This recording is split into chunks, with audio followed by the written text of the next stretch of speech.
Hello दोस्तों, welcome to Spiti GKGS. दोस्तों, आज है 30 मार्च और 30 मार्च से संबंधित जितने भी इम्पोर्टेंट करंट अफेयर्स बनते हैं उन सभी को देखेंगे। उससे पहले हम लोग कल का प्रश्न देख लेते हैं। कल का प्रश्न था, गोवा के मुख्यमंत्री के रूप में दूसरी बार किसने शपथ लिया है? तो दोस्तों, इसका सही आंसर होगा प्रमोद सावंत। गोवा के मुख्यमंत्री के रूप में दूसरी बार प्रमोद सावंत जी ने शपथ ग्रहण किया है। दोस्तों, आज का हमारा करंट अफेयर्स का क्वेश्चन है, इंटर ग्लोबल एविएशन लिमिटेड मतलब इंडिगो ने हाल ही में किसे नया मुख्य वित्त अधिकारी नियुक्त किया है? तो इंडिगो ने गौरव नेगी को हाल ही में नया मुख्य वित्त अधिकारी नियुक्त किया है। उनकी नियुक्ति 1 अप्रैल 2022 से प्रभावी होगी। नेगी CFO जितेंद्र चोपड़ा का स्थान लेंगे। नेगी एक चार्टेड अकाउंटेंट और प्रमाणित 6 सिग्मा ब्लैक बेल्ट हैं और उन्होंने विभिन्न उद्योगों में वरिष्ठ प्रबंधन जिम्मेदारियों को निभाया है और कई देशों में काम भी किया है।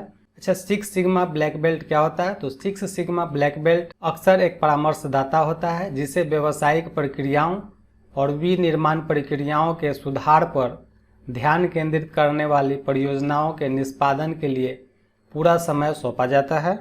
नेक्स्ट, हाल ही में रॉबर्ट अबेला ने प्रधानमंत्री के रूप में शपथ लिया है। वे किस देश के प्रधानमंत्री बने हैं? तो रॉबर्ट अबेला माल्टा के प्रधानमंत्री बने हैं। लेबर पार्टी के उम्मीदवार रॉबर्ट अबेला ने लगभग 40,000 मतों के अंतर से चुनाव को जीता है। लेबर पार्टी की यह लगातार तीसरी जीत है।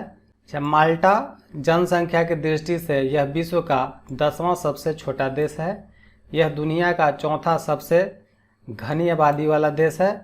यह भूमध्य सागर में स्थित है। नेक्स्ट, अंतर्राष्ट्रीय श्रम संगठन की घोषणा अनुसार इसके अगले महानिदेशक कौन बनेंगे? तो अंतर्राष्ट्रीय श्रम संगठन की घोषणा अनुसार इसके अगले महानिदेशक गिलबर्ट होंगबो बनेंगे, जो कि 11वें महानिदेशक होंगे। गिलबर्ट F होंगबो टोगो के पूर्व प्रधानमंत्री हैं। वह अक्टूबर 2022 में पदभार ग्रहण करेंगे। वह यह पद संभालने वाले पहले अफ्रीकी होंगे। उनका कार्यकाल 1 अक्टूबर 2022 से शुरू होकर अगले 5 सालों का होगा। जिम राइडर ILO के वर्तमान महानिदेशक हैं। राइडर 2012 से इस पद पर हैं। राइडर यूनाइटेड किंगडम से हैं।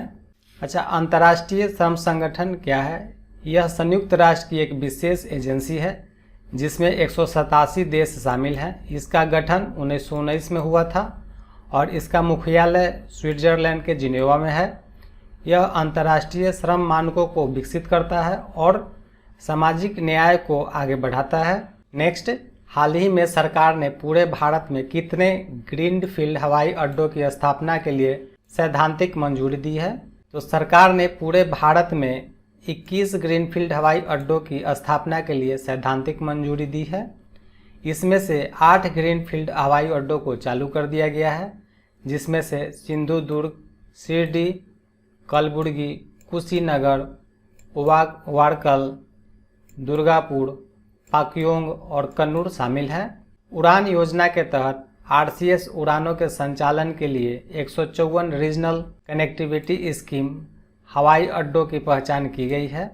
रीजनल कनेक्टिविटी स्कीम RCS उड़ान योजना उड़े देश का आम नागरिक उड्डयन मंत्रालय द्वारा अक्टूबर 2016 में शुरू की गई थी। यह योजना क्षेत्रीय हवाई संपर्क को प्रोत्साहित करने और हवाई यात्रा को आम जनता के लिए सस्ती बनाने के लिए शुरू की गई थी। नेक्स्ट, 29 मार्च को मटुआ धर्म महामेला 2022 को किसने संबोधित किया? तो 29 मार्च को मटुआ धर्म महामेला 2022 को PM मोदी ने संबोधित किया। श्री श्री हरिचंद्र ठाकुर की 211वीं जयंती के अवसर पर PM मोदी ने पश्चिम बंगाल के ठाकुरबाड़ी में मटुआ धर्म मेला को संबोधित किया। पूर्व स्वतंत्रता युग के दौरान श्री श्री हरिचंद्र ठाकुर जी ने अपना जीवन अविभाजित बंगाल के शोषित, दलित, वंचित लोगों को समर्पित किया था। अखिल भारतीय मटुआ महासंघ 29 मार्च से 5 अप्रैल 2022 तक मटुआ धर्म महामेला 2022 की मेजबानी कर रहा है। नेक्स्ट, हाल ही में भारतीय रेलवे की पुरुष हॉकी टीम ने किस प्रतिष्ठित कप को जीता है? तो भारतीय रेलवे की पुरुष हॉकी टीम ने ओबैदुल्ला खान हेरिटेज कप को जीता है। इसे 21 मार्च से 27 मार्च 2022 तक भोपाल में आयोजित किया गया था। रेलवे के अर्जुन को मैन ऑफ द टूर्नामेंट चुना गया है। मध्य प्रदेश के मुख्यमंत्री शिवराज सिंह चौहान ने 21 मार्च को भोपाल के मेजर ध्यानचंद स्टेडियम में प्रसिद्ध हॉकी टूर्नामेंट का उद्घाटन किया था। यह 6 साल के अंतराल के बाद आयोजित किया गया था। नेक्स्ट, राष्ट्रीय संस्कृति महोत्सव 2022 का पहला चरण 27 मार्च 2022 को कहाँ में संपन्न हुआ। राष्ट्रीय संस्कृति महोत्सव 2022 का पहला चरण 27 मार्च 2022 को आंध्र प्रदेश के राजा महेंद्रवरम में हुआ। आंध्र प्रदेश के राज्यपाल विश्वभूषण हरिचंदन और केंद्रीय संस्कृति, पर्यटन एवं पूर्वोत्तर क्षेत्र विकास मंत्री जी.के. रेड्डी ने 26 मार्च 2022 को उत्सव का उद्घाटन किया था। राष्ट्रीय संस्कृति महोत्सव का आयोजन पहली बार आंध्र प्रदेश और तेलंगाना में किया जा रहा है। RSM का दूसरा और तीसरा चरण 29 से 30 मार्च और 1 से 3 अप्रैल को वारंगल और हैदराबाद में क्रमशः आयोजित किया जाएगा। राष्ट्रीय संस्कृति महोत्सव यह संस्कृति मंत्रालय का प्रमुख त्यौहार है। इसका उद्देश्य भारत की समृद्ध सांस्कृतिक विरासत को संरक्षित करना, बढ़ावा देना और लोकप्रिय बनाना है। नेक्स्ट, संयुक्त राष्ट्र पर्यावरण कार्यक्रम ने वार्षिक फ्रंटियर रिपोर्ट 2022 प्रकाशित की है। रिपोर्ट के अनुसार विश्व स्तर पर दूसरा सबसे अधिक ध्वनि प्रदूषित शहर कौन सा है। तो संयुक्त राष्ट्र पर्यावरण कार्यक्रम द्वारा प्रकाशित वार्षिक फ्रंटियर रिपोर्ट 2022 के अनुसार उत्तर प्रदेश का मुरादाबाद शहर विश्व स्तर पर दूसरा सबसे अधिक ध्वनि प्रदूषित शहर है। 2021 में मुरादाबाद में 114 डेसिबल का ध्वनि प्रदूषण दर्ज किया गया था। ढाका विश्व स्तर पर सबसे अधिक ध्वनि प्रदूषित शहर है। यहाँ 119 डेसिबल का ध्वनि प्रदूषण दर्ज किया गया है। इस्लामाबाद विश्व स्तर पर तीसरा सबसे अधिक ध्वनि प्रदूषित शहर है। सूची में 13 शहर दक्षिण एशिया से हैं, जिसमें से 5 भारत के हैं। जॉर्डन का इरबिड, फ्रांस का लियोन, स्पेन का मैड्रिड, स्वीडन का स्टॉकहोम और सर्बिया का बेलग्रेड दुनिया के सबसे शांत शहर हैं। UNEP वार्षिक फ्रंटियर रिपोर्ट 2022 का शीर्षक नाइज, ब्लेज एंड मिसमैच है। नेक्स्ट, लोकसभा ने त्रिपुरा के किस समुदाय को अनुसूचित जनजाति की सूची में शामिल करने के लिए विधेयक पारित किया है। तो लोकसभा ने त्रिपुरा के डोरलोंग समुदाय को अनुसूचित जनजाति की सूची में शामिल करने के लिए विधेयक पारित किया है। यह संविधान आदेश 1950 में संशोधन करेगा। विधेयक में डारलोंग समुदाय को कुकी आदिवासी समुदाय की उप जनजाति के रूप में अनुसूचित जनजाति की सूची में शामिल करने का प्रावधान है। त्रिपुरा के डारलोंग समुदाय की जनसंख्या 11,000 है। अनुसूचित जनजाति भारत की लगभग 8.6% आबादी अनुसूचित जनजाति समुदाय से है। अनुसूचित जनजातियों से संबंधित सभी मामलों की निगरानी के लिए राष्ट्रीय अनुसूचित जनजाति आयोग का गठन किया गया था। 2011 की जनगणना के अनुसार मध्य प्रदेश में सबसे अधिक आदिवासी आबादी है। मेघालय में अनुसूचित जनजाति की आबादी सबसे कम है। नेक्स्ट, हाल ही में उत्तर प्रदेश विधानसभा अध्यक्ष के रूप में सर्वसम्मति से किसे चुना गया है। तो उत्तर प्रदेश विधानसभा अध्यक्ष के रूप में सर्वसम्मति से सतीश महाना को चुना गया है। कानपुर नगर की महाराजपुर सीट से विधायक सतीश महाना सर्वसम्मति से 18वीं विधानसभा के अध्यक्ष चुने गए हैं। 18वीं विधानसभा में महाना 8वीं बार चुने गए हैं। नेक्स्ट, हाल ही में संसदीय वित्त संबंधी अस्थायी समिति ने कॉरपोरेट मामलों के मंत्रालय से शीर्ष कितने निजी कंपनियों के CSR खर्च का क्षेत्रवार और संसदीय निर्वाचन क्षेत्रवार विश्लेषण करने को कहा है। तो संसदीय वित्त संबंधी अस्थायी समिति ने कॉरपोरेट मामलों के मंत्रालय से शीर्ष 10 निजी कंपनियों के CSR खर्च का क्षेत्रवार और संसदीय निर्वाचन क्षेत्रवार विश्लेषण करने को कहा है। CSR कॉरपोरेट सामाजिक उत्तरदायित्व कंपनी अधिनियम 2013 के तहत कंपनियों के लिए सामाजिक कल्याण गतिविधियों की परियोजनाओं को शुरू करने के लिए अनिवार्य प्रावधान किया गया था। CSR खर्च के मामले में रिलायंस इंडस्ट्री लिमिटेड भारत में शीर्ष कंपनी है। इसके बाद ONGC लिमिटेड और इन्फोसिस लिमिटेड का स्थान आता है। वित्त संबंधी अस्थायी समिति, यह वित्त मंत्रालय, कॉरपोरेट मामलों के मंत्रालय, नीति आयोग और सांख्यिकी और कार्यक्रम कार्यान्वयन मंत्रालय से जुड़े मामले से संबंधित है। समिति में 21 लोकसभा से और 10 राज्यसभा सहित कुल 31 सदस्य होते हैं। समिति के सदस्यों का कार्यकाल 1 वर्ष का होता है। नेक्स्ट, हाल ही में नेहरू संग्रहालय का नाम बदलकर क्या रखने का फैसला किया गया है? तो नेहरू संग्रहालय का नाम बदलकर PM म्यूजियम करने का फैसला लिया गया है। इस संग्रहालय में देश के सभी 14 पूर्व प्रधानमंत्रियों की यादों को सहेजा जाएगा। प्रधानमंत्री नरेंद्र मोदी अंबेडकर जयंती यानी 14 अप्रैल को इसका उद्घाटन करेंगे। नेक्स्ट, बार्क इंडिया के नए अध्यक्ष के रूप में किसे चुना गया है?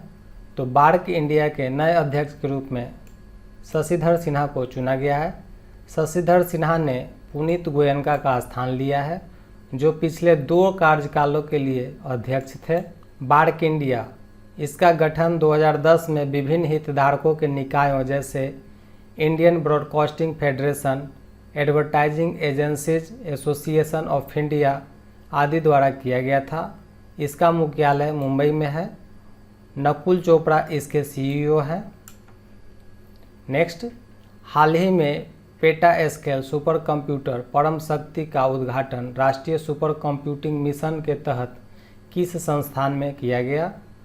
तो पेटा स्केल सुपर कंप्यूटर परम शक्ति का उद्घाटन राष्ट्रीय सुपर कंप्यूटिंग मिशन के तहत IIT खड़गपुर में किया गया है।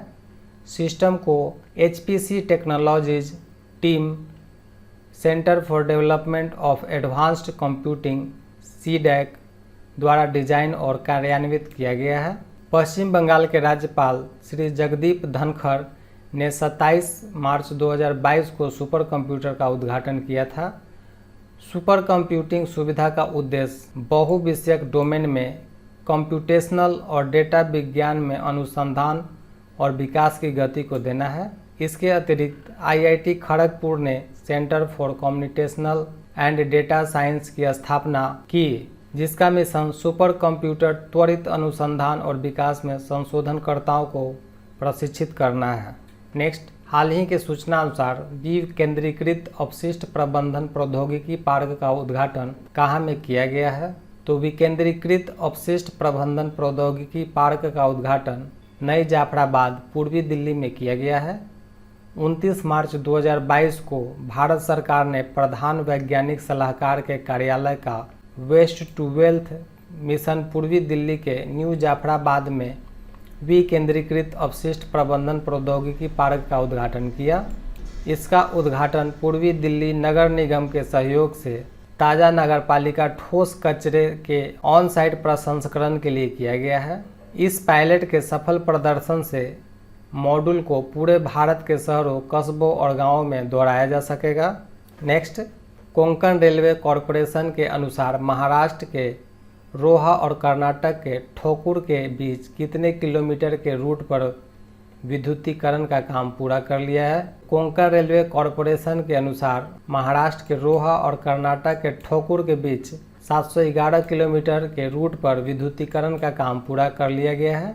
विद्युतीकरण से ईंधन पर 150 करोड़ रुपए की बचत होगी, डीजल पर निर्भरता कम होगी। इसके अलावा निर्बाध और प्रदूषण मुक्त संचालन सुनिश्चित होगा। विद्युतीकरण परियोजना की आधारशिला नवंबर 2015 में रखी गई थी और कुल लागत 1287 करोड़ रुपए थी। दोस्तों, आज का हमारा प्रश्न है, हाल ही में रक्षा मंत्रालय ने गोवा शिपयार्ड लिमिटेड के साथ कितने करोड़ रुपए के समझौते पर हस्ताक्षर किए हैं? ऑप्शन ए 350 करोड़ रुपए, ऑप्शन बी 379 करोड़ रुपए, ऑप्शन सी 420 करोड़ रुपए और ऑप्शन डी 473 करोड़ रुपए। दोस्तों, आप अपना उत्तर कमेंट बॉक्स में दे सकते हैं। दोस्तों, आपको ये वीडियो अगर अच्छी लगी हो तो वीडियो को लाइक करें एवं चैनल को सब्सक्राइब करें और अगली वीडियो का नोटिफिकेशन आपको मिल सके इसके लिए बेल बटन को ज़रूर दबाएं, साथ में ऑल बटन को भी दबाएं ताकि मैं जब भी वीडियो अपलोड करूं उसका नोटिफिकेशन आप तक पहुंच पाए। वीडियो देखने के लिए आप सभी का धन्यवाद।